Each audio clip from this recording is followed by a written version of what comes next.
الله أكبر الله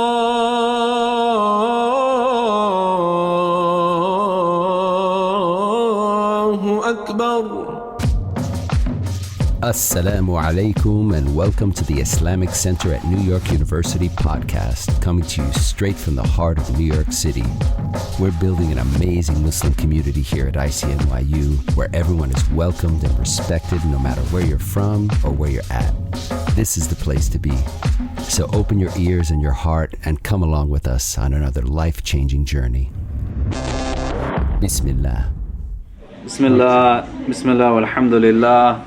والصلاة والسلام على رسول الله وعلى آله وصحبه ومن ولا. So we're going to be resuming on Monday nights, inshallah. Before Ramadan, we were looking at a book called The Book of Assistance, written by the Sheikh, Imam Al-Haddad, rahimahullah. He's a great spiritual master of our tradition. And the text is on spirituality, but it presents a roadmap to the reader in easily digestible chapters to help them reach a state of spiritual ascension. And I think we're on chapter 6 at this point. But if people want a PDF, just Google the Book of Assistance PDF. You can pull it up on your phone. It's pretty easily accessible. And just while we're doing that, to give a quick recap, we've been going through each chapter pretty slowly, and they're pretty easy to kind of formulate kind of understanding around.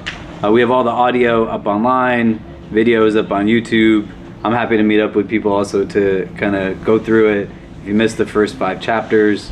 But essentially, what we're looking at is the mechanism in our tradition that helps us to draw meaning from things, right? If we were to give a definition to spirituality, or why don't we do this just so we can get people talking to each other. In the halaqah we kind of discuss a lot just so it kind of becomes more concrete.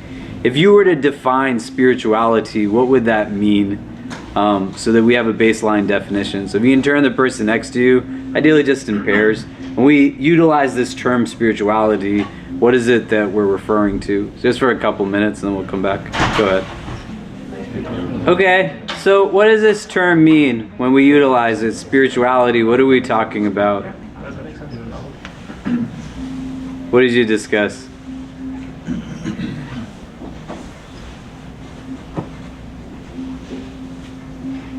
What did you guys talk about? Well, Ibrahim brought up a really good point in that spirituality goes beyond Islam, and that it could mean for many people that it's a belief in a connection to a higher power in general. Okay, great. Any other thoughts?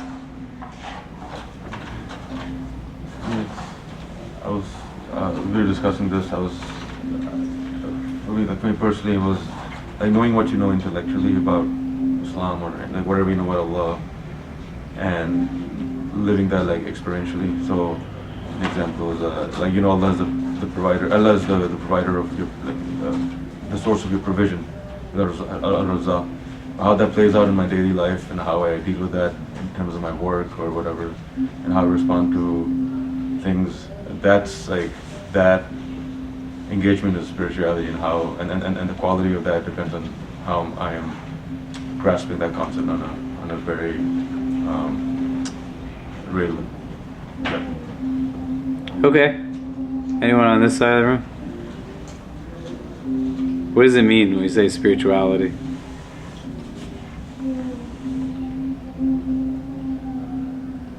Yeah. A relationship rooted in devotion towards the intangible. So it's something that's not maybe physically able to be manifested, but requires more senses to be able to work with. Great. Yeah. Any senses in particular? I mean, you use the 5 senses in your brain. Right? Yeah, all of them, right? So where though does it attach to something that if it's intangible, the mechanism through which you process sensory perception then can't be limited to those senses themselves? there's got to still be a vehicle that is synthesizing all of it, right?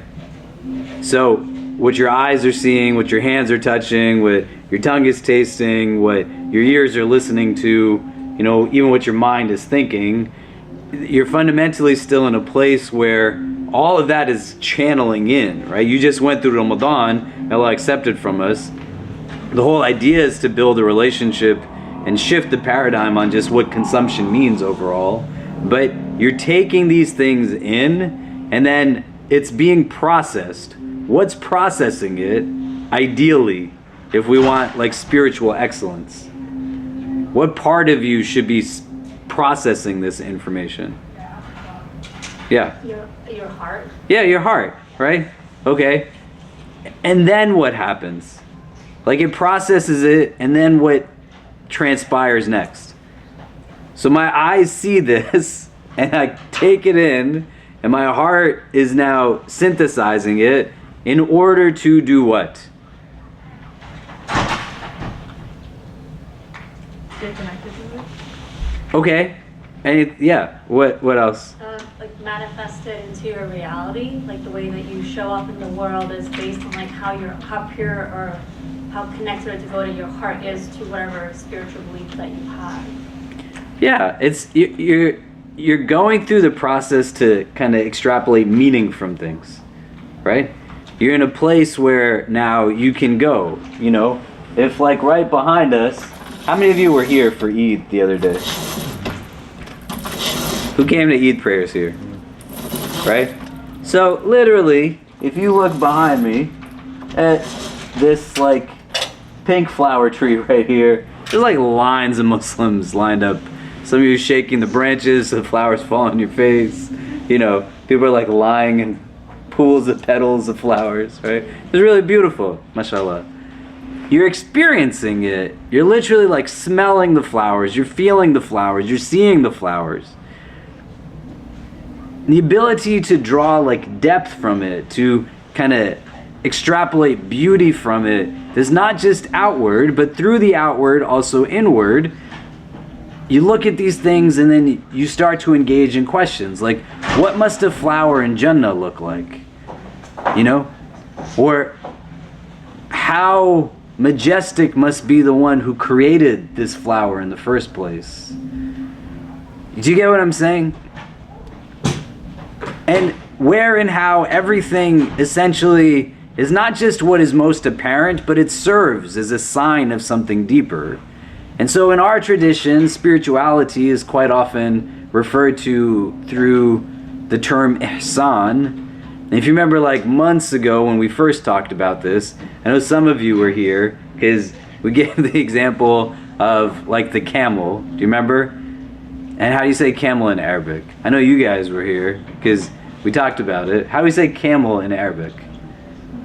Huh? Gamal, right? And there's a beauty to the camel. And what makes the camel beautiful? Don't say the answer because you were here last time. But like if you picture a camel, people said all kinds of things last time we talked about this. But when you think about a camel, what's like the beautiful part of the camel? What is it kind of its most kind of pronounced kind of features? Huh? The humps. Anything else? The walk, The walk? Yeah, that's sound graceful. The walk. It's graceful. Yeah. What else? The eyes. Huh? The eyes. The eyes? Yeah. The legs? We're just saying random body parts now? Yeah. His teeth, the tail. Right? The gamal is understood to have a certain beauty to it through a pronouncement of its nose. Right? It's got like a very kind of unique nose. Ihsan is a beauty that is attached to like vision, to the eye.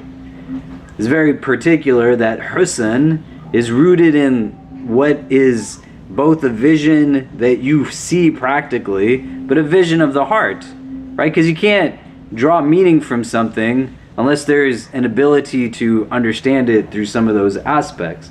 So when there's a sense of spirituality at a high level, you can see something and somebody else can see it, but you just see it differently than other people. Do you get what I mean? Right? Does that make sense? And so have you ever met people who, when they see things, they can always point out what the flaws are, what the negatives are, what the lackings are, right? If you have people like this in your life, I'm so sorry if you have them. May Allah grant them the healing that they're in need of and give you the protection that you need so that you don't then take their hurt and pass that hurt on to others. But there's some people who have an uncanny ability that whatever they see, they're able to first identify what they perceive are the deficiencies, the inadequacies, the negatives. This is why you're always doing this wrong, and this is why you're always doing that wrong. You contrast this to the Prophet ﷺ, and he's always able to see what's inherently good within people.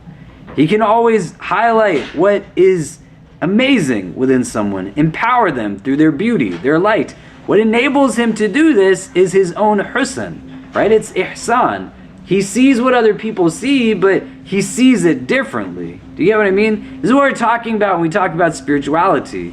Islam doesn't divorce ritual, practice, theology, ethics, and spirituality from one another. They synergize. They're all seen under the umbrella of religion. And in particular, spirituality is about being able to draw meaning from one's environment, to be able to take things in and to see what they are in very much kind of deeper ways than rather than what's most simplistic and what's most reductive. You get what I mean? So like, I don't want to see people and only identify them in a way where I put them in a box, right? People who lack depth of perspective, they tend to be racist, they tend to be arrogant, they tend to be foolishly proud. Do you get what I mean? They just make assessments based off of what is in front of them and not really see it for what it actually is fully, right? And there's a lot of different examples that we can give in relation to this. The story I like to share is more anecdotal, where I went for Hajj in 2019, and if you went for Hajj in 2019, it rained everywhere on Hajj in 2019. It was the last Hajj we took as a community before COVID, and then after the Saudi government changed the process for Hajj and nationalized the process for Hajj. But in 2019, it rained in Mina, it rained in Mecca, it rained in Medina, and it even rained in Arafah, right? The day that the Prophet ﷺ says, Al-Hajju Arafah, that Hajj is Arafah. That the standing of Arafah is a necessary component across any legal, any theological understanding of Islam, that you have to stand in Arafah. Even when we're not in Arafah, we're recommended to fast on Arafah. There's blessings on Arafah. It's a very auspicious day. And so we were standing in Arafah, commotion, millions of people, all in ihram, and suddenly the rain started to fall. And you heard this deafening silence go across the plain of Arafah as everybody changed their direction towards the Kaaba, all raised their hands, because nobody wanted to miss out on this opportunity of just barakah. And it felt like with every raindrop that hit the roof of every tent, Allah was affirming another dua, and another dua, and another dua. And when all of it was done, we were getting ready to move on in our Hajj journey. There was a young man in our group. He said, I'm going to go refreshen my wudu. And I said, I'll go with you. And when we came back, there was an elderly man, as old as your grandfather. If you want to picture your grandparents in your head, or the eldest person that you have ever come into meaningful interaction with in your life in your head, somebody that age also had just made wudu, was standing near a tree branch, and was drying off, but had not only removed the top of his ihram, but also the bottom of his ihram. He wasn't wearing anything. It wasn't millions of people that were looking at him, but there was definitely hundreds of people standing in that area. And some were pointing at him, some were laughing, some were disgusted, some were getting angry, some were getting angry at the people who were reacting to him in this way. And the guy that was with me said to me, you take off the top of your ihram, I'm going to take off the top of mine, let's give him some privacy. And I turned to the Kaaba and made dua to Allah, saying, Ya Allah, give me a heart like this person's heart. just like everybody else. He's on Hajj, has been in Medina, in Mecca, performed Umrah, he's gone to all these blessed sites, he's in Ihram on the day of Arafah in the rain. Everybody is seeing what he is seeing. He's seeing it differently. Do you get what I mean? This is what spirituality is about in Islam as a tradition. This is what ihsan is about. It's not just about rote memorization, let me engage in these particular practices and exercises, and the measure through which we can assess our level of spirituality. You want to know where your heart's at, you just look at the decisions you make, the choices you make. Why do you do X? Why do you not do Y? And not in a way that inculcates paranoia, but to be in a place where there's just comprehension and reflection, and to be able to take pauses and to think and reflect. I thought it was beautiful that people found a tree that was quite beautiful, and they were in a place where they wanted to capture a moment of beauty. It's not a bad thing, it's a good thing. But to be in a place where we can now try to think for ourselves that I'm running helter-skelter, kind of chasing after so much, the whole idea is to be able to take in what all of the senses take in, experience them for what they're intended to be experienced as, and then to draw meaning from it, to be able to be in a place where you're able to take from it just comprehension and understanding. Do you know what I mean? And what this book does is that it creates a roadmap that through theory, theology, practice, exercise, you get to a place where you enhance that capacity of your inward state. And so where you can implement, you want to implement, and where you can draw benefit from is not just to engage in exercise that is about kind of let me read but not do, but you combine both of them and you go at a pace that makes sense for you, but you're still actualizing what it is that we're discussing. Do you get what I mean? Yeah? Any thoughts on that? Any questions on that as we're kind of delving back into the book? Yes? No? Okay, great. So why don't we turn to the book? We're at chapter 6. It's on reciting the Quran.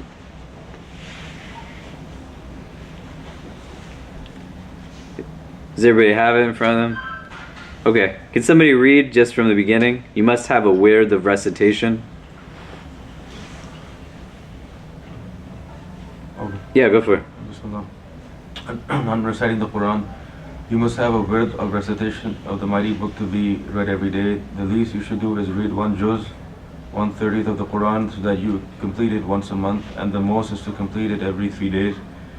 Know that great merit attaches to reciting the Quran and an influence in illuminating the heart.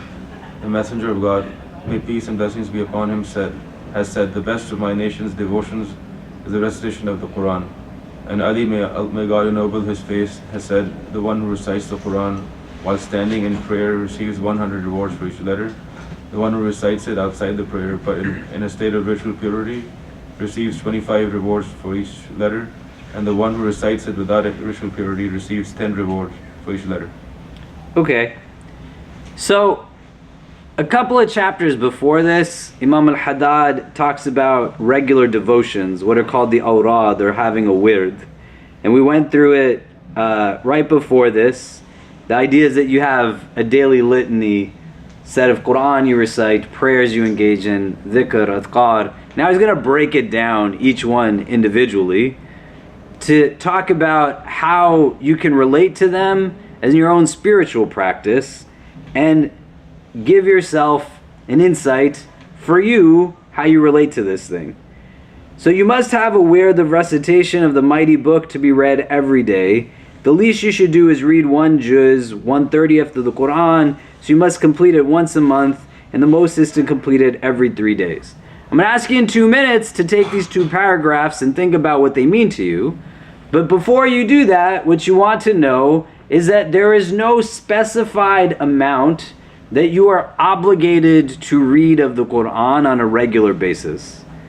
So you don't want to read this first part and say that this means if I'm not doing this, then there's no point to me doing anything. There's different hadith, for example, where the Prophet ﷺ, Abdullah ibn Amr ibn al-As, he asked the Prophet about reciting the Quran, and the Prophet tells him to do it over 40 days. And then he keeps bringing it down because he keeps saying, I can do more, I can do more. And then eventually comes down to 7 days. Another narration, it's over 30 days. And then he brings it down to 3 days. Imam Abu Hanifa was of the opinion, and Imam Shafi was of the opinion, that in a calendar year you should read the Quran at least twice in its entirety. Do 2 khatams, right? But fundamentally, you don't want to take from that first paragraph, it's saying something that is not what it's intending to say. You know, that's not the idea. Does that make sense? Right? But what it's saying is like you should have a relationship with the Quran every day. And so when we can understand what it's not saying, it can help us to understand what it's saying more. So what I'd like you to do, now there's more people here, if you can introduce yourselves to any new faces. And what are you taking away from these 2 paragraphs? We just finished Ramadan. It's a month of Quran. The month of Quran was revealed in. It's very amazing that in our first Monday night halaqah back, we're now talking about the specifics of having Quran recitation in a regular set of awrad that we have. So what are you taking from these 2 first paragraphs that Imam al-Haddad is outlining here? If you turn to the person next to you, and then we can come back and discuss, right? Like, why is he starting with the Quran as a deep dive? What are things that you've experienced in Ramadan that you can see the benefits to this? And then there'll be other things that we discuss, but what are you taking from these 2? And then we'll come back. Go ahead. So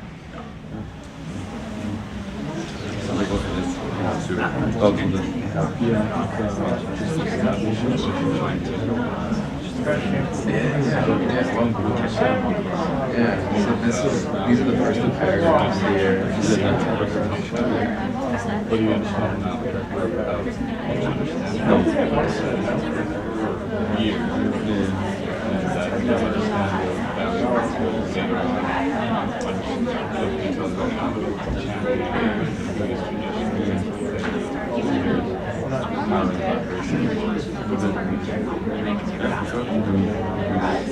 Also, like the word of God. That's why I'm like, actually, the word of God, right? Just to set that on its own. Do you want to share your You don't understand what it's just it's more than just an intellectual part of it. And if you don't understand the person,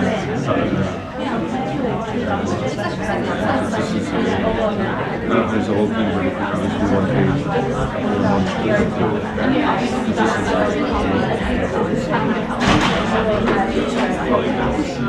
so keep small goals and then keep that in. I don't read Quran at all, but I want to say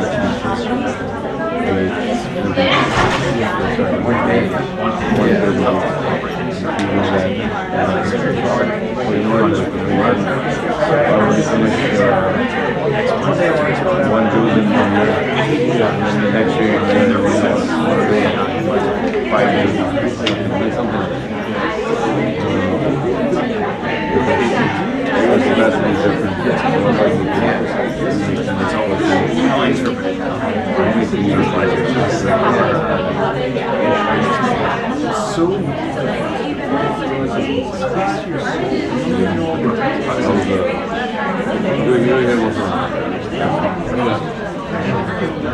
Yeah, I see something. There's the Quran, but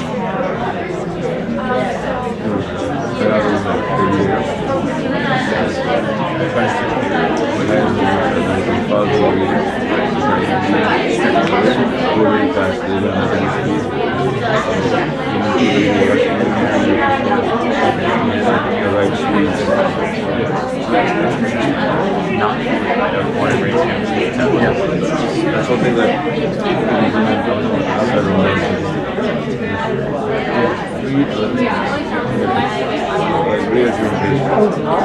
so my average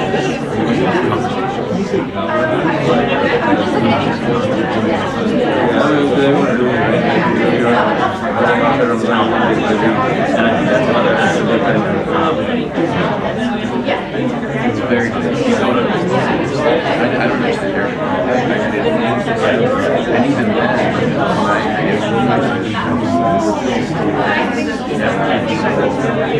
I can spend an hour decoding this as one line. Yeah, what does this mean? And I would love to. I think that's the concern. At about 7:10,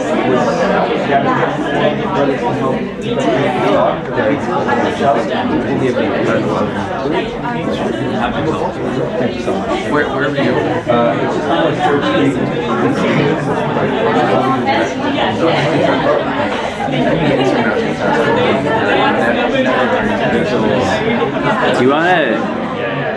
Do you wanna text Khalid? It's fine. No, it's okay.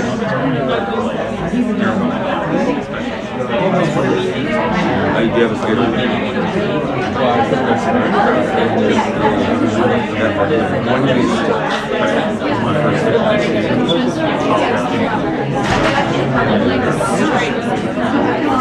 Because it's so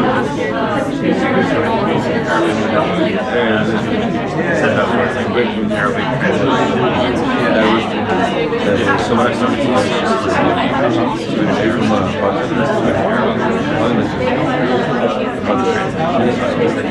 very different from there. In Pakistan, everyone's kind of homogenous and it's kind of like, you know, here it's like different diversity. I was like small but I've heard like outside of this news,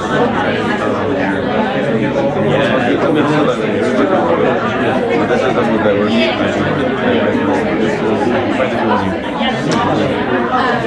Morocco, Malaysia, everywhere, it's amazing. I was like, I just want diversity.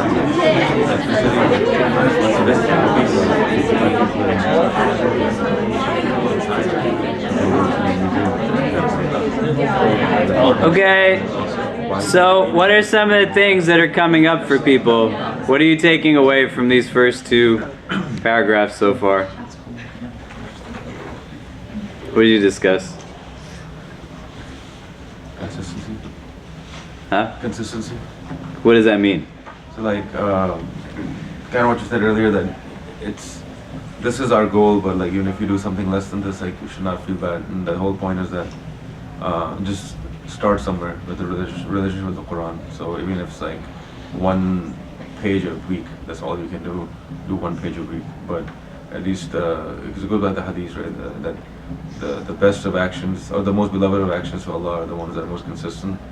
So if you start your consistency with the actual word of God, then how beloved would that be to Allah? So like just like starting, starts with something realistic and just build on that. Okay, great. What else? Yeah. So I guess we talked about how we're not native Arabic speakers, so we don't really like understand it in and of itself. But a lot of times our culture is sort of emphasize on why even just reading the Arabic without understanding is important. But then at the same time, you're not really engaging with the content, and then it doesn't really like impact you as much. So like if it's for instance, for me, it works better for me like read the translation, and then even when I read the translation, it's like, you need someone to sort of guide you through what it means, because there's so much like historical context and everything. And like any piece of literature that like one looks at, like there's so many references, and the Quran is obviously like it's even more complex, perhaps. So like I guess it's not as simple as just reading it. It's like, how do you engage with it, and how do you like? And there's always like, at least I mean I'm pretty sure that's the standard case. Like but what about like the complicated surahs? When I say complicated, I mean the controversial. Let's say something which might be, let's say, controversial to me, or which doesn't really make sense to me at this given point. Like, how do I rationalize it, or do I even rationalize it? So I feel like there's a lot of like theirs to, in which one, like, I guess I'm confused. We talked about our confusion and how to sort of like interact with the verses. And I guess that's where your comes in. Me? Oh, about that. Yeah. Okay, but why? Like, why would one do that? Why do you want to understand it? Like, why would one motivate themselves to engage, even if it's in kind of secondary translations, tertiary, like languages? Like, why? Why would one do that? To keep the connection. Because same thing as her, like I like to read it in English because I don't understand the Arabic as much, but let me reframe it. Why would you read the Quran to begin with? Yeah. Just like she said, that to keep the connection with Allah. That's the connection that we have. That's what we have in our hands. Why? This is the line. Because that's where we get, help us to get through life, to help, it's just to be good with everything. It's Okay. To be good with everything, right? You were going to say something? A book of guidance, and it can help us maneuver through our lives and how to live. And if we draw it back to the same idea, and that's a good thing, right? It's not a bad thing, is it? Does anybody think that's a bad thing? But it's an important question to answer, right? If you fundamentally buy into the idea that within this text there's an opportunity for one to find guidance, right? And we have to build a relationship with the word, because likely in your day-to-day kind of lexicon, you're not engaged in saying, hey, like, what are you going to do today? Oh, I'm going to go find some guidance today, right? We don't talk like that.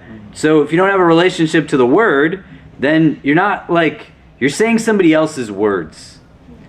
And then you can tell me that you think there's benefit in it, right? This is what is remarkable, and what Imam al-Haddad is saying here is also rooted in an understanding of what he is not saying, and what the Prophet consistently says, alayhi salam, about Quran and recitation of Quran and reflection on Quran. If you read this second chapter, know that great merit attaches to reciting the Quran and an influence in illuminating the heart.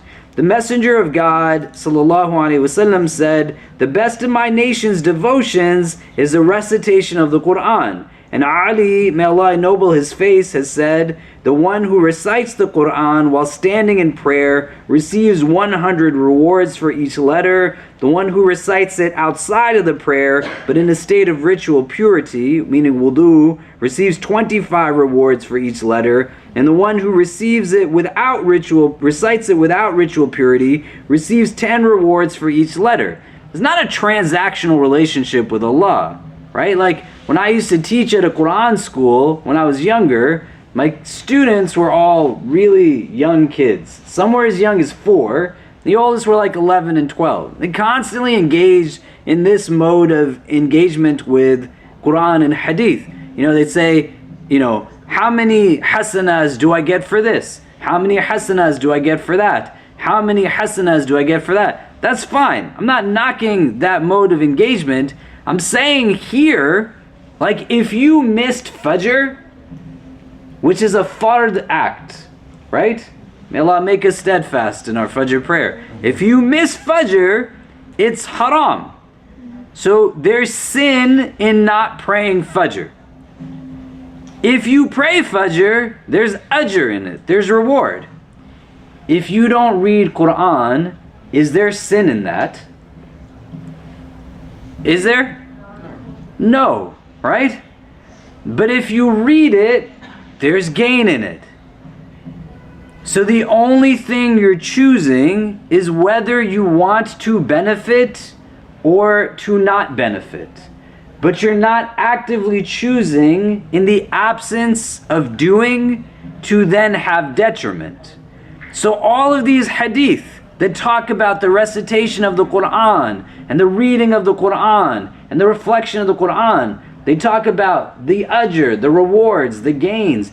Show me a hadith that says if you don't read it, then that's a grounds for punishment, that's haram. Do you get what I mean? So you got to take it to its logical conclusion that says, what's the point of this recitation? What's the point of its reading? What's the point of the engagement, the interaction of it? All of these hadith are saying, even if you sat and read this thing outside of prayer when you don't have wudu, there's still benefit in it. Do you get what I mean? And you have to then determine whether you actually think that benefit is something that you believe in or not. How would you know that you buy into the idea that there's benefit in the reading of this thing?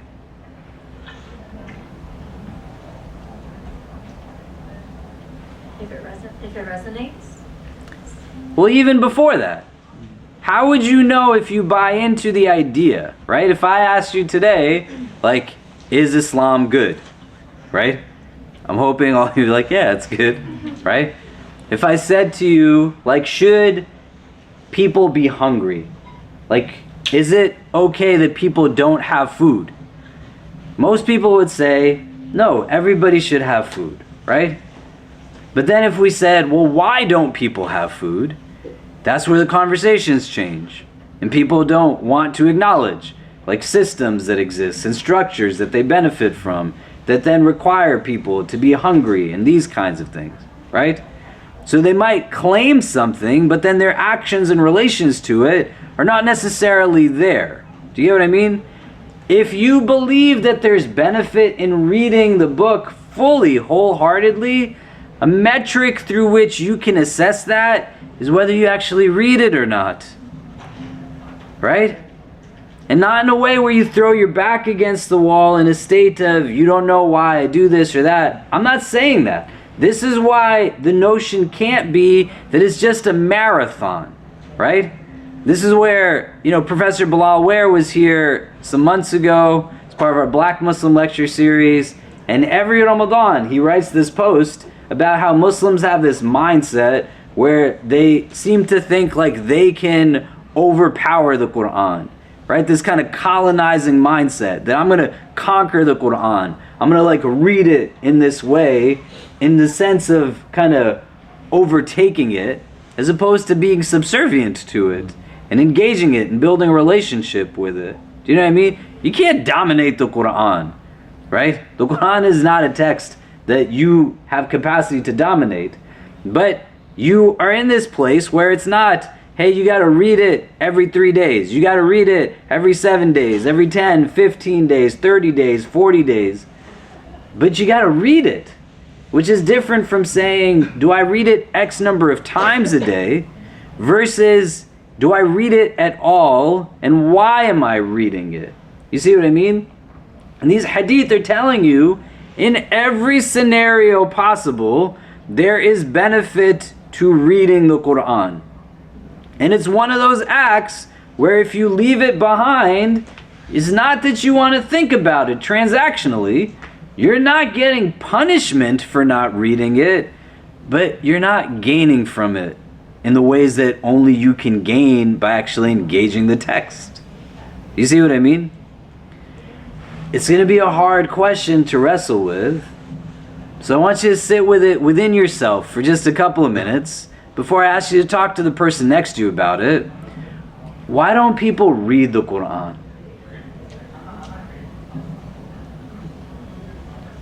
Just sit within yourself and think about it for yourself, right? And I'm not saying I don't know the Arabic, right? I don't know this or that. But I'm saying fundamentally, there's other things that become mental blocks, spiritual blocks. I don't think I'm worthy of reading it. Somebody else is supposed to be the one that reads it. I'm scared to read it. I'm intimidated by reading it. All kinds of things. But what surfaces? What gets in the way? Why would someone not read this if every one of you has just said, yeah, there's good in it. And we just said, you don't even have to read so much. You read one verse a day.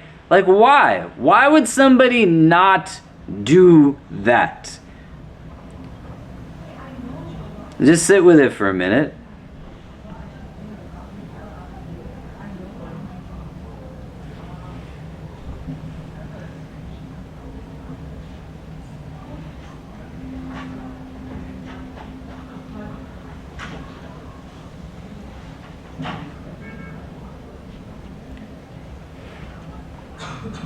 And now if you can talk to the persons next to you, like why? Why would someone maybe not read the Quran? There's not a right or a wrong answer here. We're comfortable being vulnerable, that's fine. But also just conjecture. Like what might get in the way for someone? Go ahead. Okay, so what are some of the things that are coming up for people? Why is it difficult?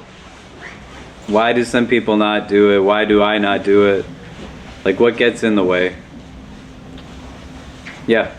I think for non-native Arab speakers, if you grew up like learning it from an imam or like learning Arabic from an imam, there was a lot of negative enforcement with learning how to speak Arabic, and that can sometimes subconsciously show up when you're about to attempt reading it. I don't want to push you to say something you don't want to, so feel free not to, but can you give an example of what that might be like?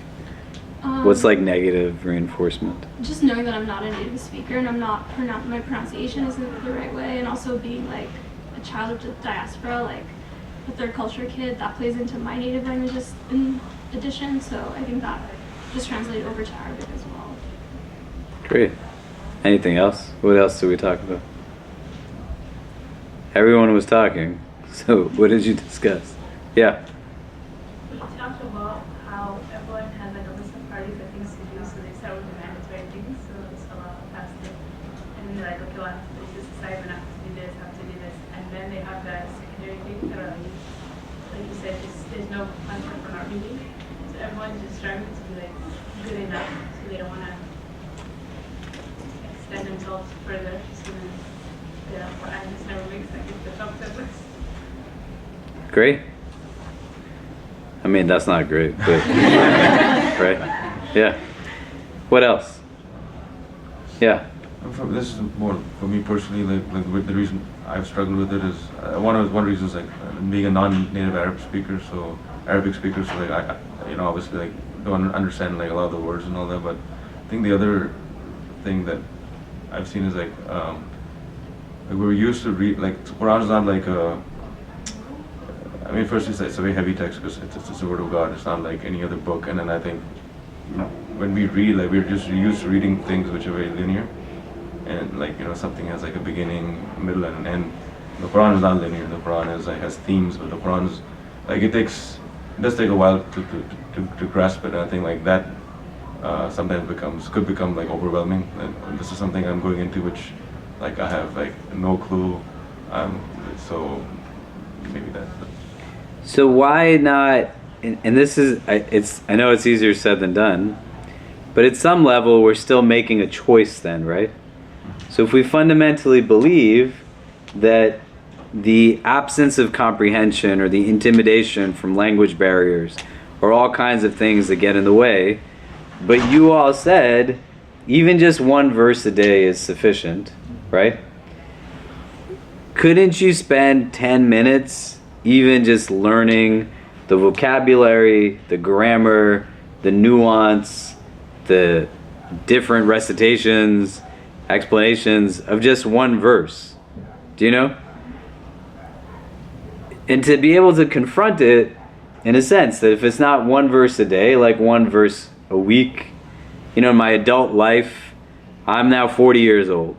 If when I was 25 years old or 30 years old, right, and lived 365 days in a year or 52 weeks in a year, and over the course of then 2 decades, a decade and a half, a decade, I'm engaging either 52 weeks or 365 days or some combination thereof in what you all started with, right? That the notion is not to have a quantified but a qualified aspect. So fundamentally, in being able to confront some of these things. Like you can be Muslim without reading the Quran, but it just makes Islam different when you read the Quran, right? And the ideas that come up that say this is what prevents me, what keeps then solutions to those ideas from coming into the picture if the fundamental conviction is that what the book claims to be is what I actually think it is? Do you get what I mean? And it allows for me to then extrapolate You know, it's not going to give me specific. You can't pick up the Quran, and it's not going to say to you, like Khalid, like you should marry this girl in specific. You know, you should take this job particularly. But any ethical dilemma that arises, there's definitively opportunity to take from the text engagement that can address ethical concerns that come into play. Do you get what I'm saying? Right? I just like making the connection that isn't one that's just easier said than done, but thinking about also it doesn't have to be as complicated as sometimes we make it out to be, because like Alhamdulillahi Rabbil Alameen is a verse. You already know it, likely most of you. So all we're saying is over the course of a day, 3 days, 5 days, you just ponder on it. You reflect upon it. You sit down in a nice spring day. You just say, what does this mean to me? You know? And how do I understand like some of the context to it? Do you get what I mean? Why is that like a hard thing to do? Because there's a commonality in some of the reasons that are coming up that if we were to think now about practical solutions, not about like validating our feelings, but just practical solutions, why are those things that are not more easily remedied? Do you get what I'm saying? The negative reinforcement can come into play, but what else is kind of getting in the way here? Do you know? We have iftar today, by the way. I don't know how many people are fasting or not, but pre-Ramadan we were doing iftars Mondays and Thursdays. So we're going to continue with that at least through the end of the semester, inshallah. So these guys are going to go pick up the food. Jazakumullah khair. Do you get what I'm saying? It's a question to answer though. What gets in the way of those things so that we can start to engage it, right? Because, you know, when Anwar is talking about the Prophet ﷺ experiencing revelation, it's not easy. There's hadith where his wife radiallahu ta'ala anha describes receiving wahi, and she says it's like a cold day. It's not warm, it's cold. And as he's receiving revelation, like perspiration is just pouring from his head. You know, he's sweating deeply on a cold day. You can see that it's heavy, it's hard, right? It's not an easy task. The idea as to why many reasons we have of deepening in a love for the Prophet ﷺ, but one of the many reasons is that he went through a lot to experience revelation and to then preserve revelation in order for us to have access to revelation, so that it's not a once a year type thing, or it's not something that is not engaged in the way that it's meant to be engaged. And I'm saying, like in this type of space, we want to be able to confront what comes in the way and then be able to then say, what is it that is preventing me from? Because I don't get detriment as such directly, the way if I missed a Fajr prayer, but there's detriment because it's the absence of benefit.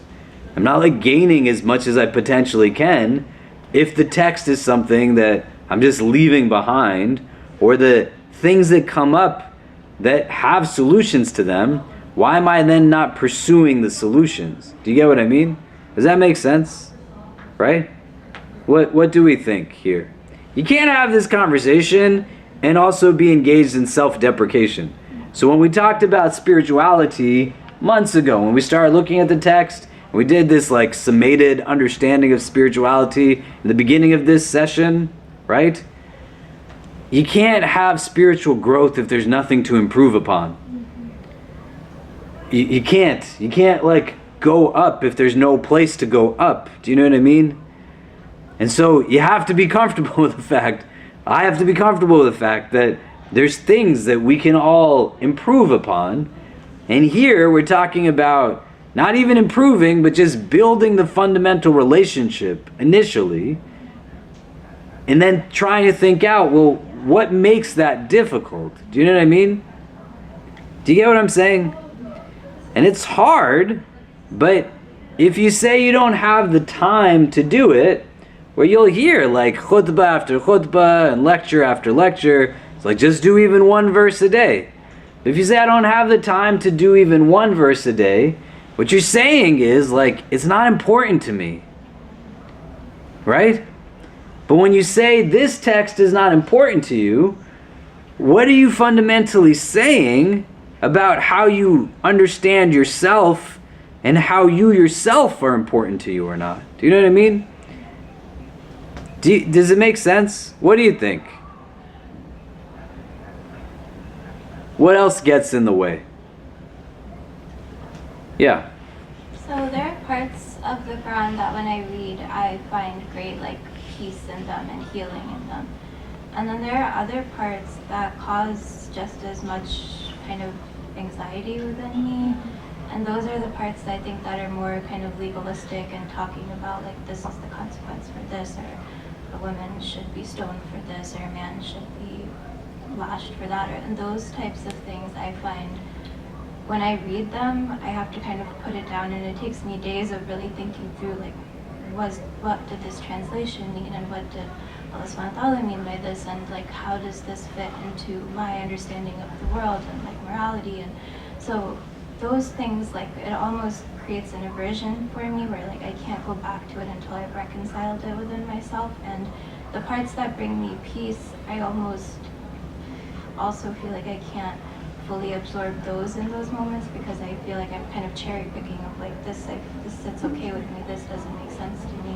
So I think like the lack of comprehension, the lack of like knowing which translations I trust or what, sometimes like the roots of words and like getting down to that level, it's such a powerful form of knowledge that I don't have, and without that I'm almost like, am I even like intelligent enough to really know what this is talking about? And I get scared that if I misunderstand it, it's going to push me away, so maybe I shouldn't even touch it. And so I think that's what happens with me sometimes.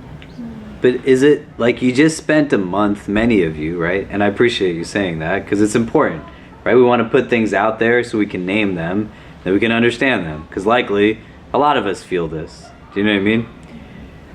The experience for many of us was individual but also communal, of hearing the Quran being recited in Ramadan. Right, people praying Taraweeh all together, like in a space of engagement, even if it's on the last night, or when we're praying in the park. Did you guys come to help get the pizza? Yeah. They left already. Okay. Did you tell them you were coming? Yeah. Oh, he took 4 guys and went. Yeah, but yeah. If you want to wait, eat. Yeah. Yeah? Yeah, they can help. If you want to help, just set up this stuff. As he's saying. Yeah. There's what I'm saying is when the block comes, how do we then confront the block? Right? Like if I don't know what it means, does it mean that no one knows what it means? And this is really hard for a lot of people. The number of people I sat with over the course of the last year who are from all different backgrounds, but they get to a point where they're like, I just need to know now what this really is about. Because somebody else has told me that this is what religion is supposed to be, and I can't fundamentally wrap my head around it. When we have conflict of any kind, there's different ways that we can assess our responses to conflict, right? You can engage if you have like power in your favor and just imbalance, so everything goes in resolution towards you and not towards the other person. You can be in a place where there's more compromise between you and the other in conflict. You can also be in a place where you just avoid it. You just pretend like it's not there. Do you know what I mean? But getting to a place which says, hey, if this isn't working, it doesn't mean that nothing can work. The principle of understanding the Quran and drawing meaning from Quran, one of the things is like doing tafsir of Quran through Quran, right? So you know what the Quran means through the Quran itself. So Quran tells you, right? كُتِبَ عَلَيْكُمُ الصِّيَامُ كَمَا كُتِبَ عَلَى الَّذِينَ مِنْ قَبْلِكُمْ لَعَلَّكُمْ تَتَّقُونَ. So fasting was written for you as it was for those who came before you, so that perhaps you might attain taqwa. So someone says, how do you know that this means this thing? Well, it's telling you, right? The verse is telling you like what the point of fasting is. لَعَلَّكُمْ تَتَّقُونَ. So you understand the Quran through the Quran, right? There's verses in the Quran that say, like, you ask people who know things. You engage in these kind of conversations. You can sit and be vulnerable with your sisters and brothers and understand that you're not issuing juridical opinions or like theological edict, just talking about the book that was given to you. The Prophet literally perspires on cold days. His heart is, subhanAllah, so immensely powerful and awake that he's experiencing what is eternal in this like realm of existence as a vehicle to have us now benefit from this. And what ends up happening through numerous modes of engagement is that we become scared of engaging what is meant to give us empowerment and strength. It's not our own fault, but you don't have to experience the journey alone. You can engage with people and you can talk to them and have discussions. You can read books. You go to libraries where people have pondered these questions for years. Do you know what I mean? So that it can relay itself to us in a way that actually draws these benefits. Do you see what I'm saying? Like, I want to read the Quran in such a way where this hadith actually becomes applicable to me. And what Ali radiallahu an is saying, the one who recites it while standing in prayer receives 100 like rewards for every letter, right? Like, you gotta read it in a way that allows for it to give you that kind of benefit. Do you see what I mean? Does that make sense? And I'm a chaplain. In the work that I do, I sit with a lot of people individually. I'm not very comfortable making generalizations, but here is a generalization I can make. Most Muslims are not comfortable reading the Quran. And that then becomes like a point of disconnect from what essentially is this book that's very conscious of itself. It tells you in its first pages that it knows it's a book, right? ذَلِكَ الْكِتَابُ لَا رَيْبَ فِيهِ. It knows. And then it tells you it's shifa, it's healing. Not just a physical, but also physical, as well as healing of any kind of ailment you have. Emotional, spiritual, mental. It says it's rahmah, it's mercy, it's compassion. It says that it's huda, it's guidance. Right? It's telling you all these things. And what I fundamentally have to do in my pursuit of spiritual ascension is to think, what gets in the way? That I'm not engaging it in this capacity. Do you see what I'm saying? And then challenging what becomes like the justification again and again. Because at some point I could say, I don't know what the language means. But then somebody could say to you, well, why don't you try to learn the language? To the best of your ability. I said this, I don't remember when I said this last time. There's a Bengali guy that used to come here, right? Straight out of Bangladesh. I don't know if any of you are from Bangladesh and you speak Bangla, you know. That's his primary language. Mashallah, he already learned English as a second language. He was trying to marry a German woman straight out of Germany. This brother walked around here constantly with German 101 books in his hand always. I'm like, what are you learning German for? He's like, she speaks German, so I'm going to learn German, right? But you want to talk to your beloved, then you're going to learn the language to express love to them. Do you understand? So at some point, you got to buckle down and say, it's just a lifelong journey. I don't have to know so much of it.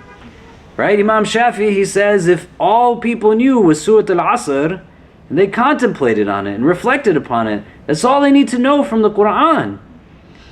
It's like a handful of words. And I'm saying it to myself and to you, just with love, over the course of years of existence in this world. It's not fundamentally possible that what we tell ourselves is the reason as to why we couldn't do that. You see what I mean? But you got to bring yourself to it and then relent to say, there's people who, like any other discipline, they've learned this. For every terrible teacher that negatively reinforces, there's so many who are positive in their reinforcement and can open it up for us in terms of what it intends to actually be for us. You see what I mean? But you got to like buy into it in terms of what it actually offers in the beginning, right? This is what people do very consciously sometimes, but also unconsciously in Ramadan. They're going through the pages, they're reading it, they're engaging it. It's just nafsani thoughts now, not shaitani thoughts. It's just you and your lower self. And when the doors of Ramadan open and you can take yourself on in a different way, in comparison to now when certain things change and Shawwal enters, you now have to exist in a realm where the nafs is not just what you're taking on, but waswasa is there. You see what I mean? Do you get what I'm saying? What do we think?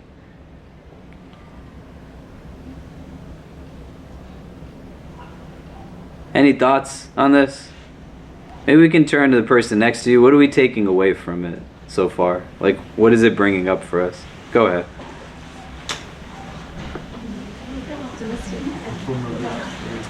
My relationship person, I think that's really informed by my experience in Ramadan and then coming into this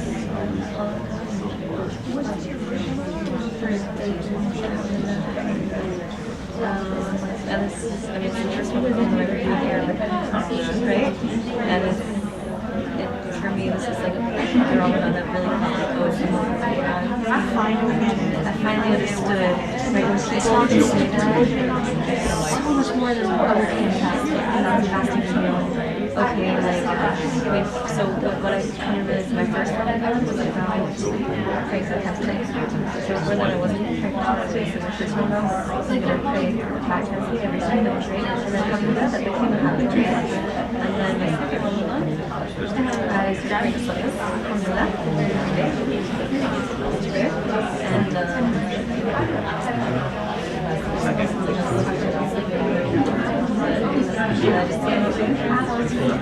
fasting was one of them. Oh, that was the first time I told myself, right?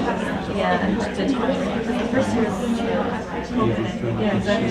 So then, okay, I felt all sorts of prayers, and I had the first time I was in the masjid, and that was also and then this year,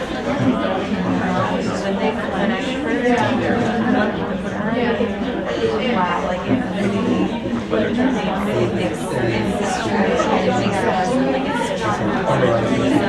I'm really optimistic about it. There's an answer to every challenge and received. It's really true. Like what I've come to realize is actually more grateful for like variability, like and to like hear them engage with it, to like be surrounded by it, like I'm more grateful. I think that's Okay, what are some of the things that are coming up for people? What are we taking away?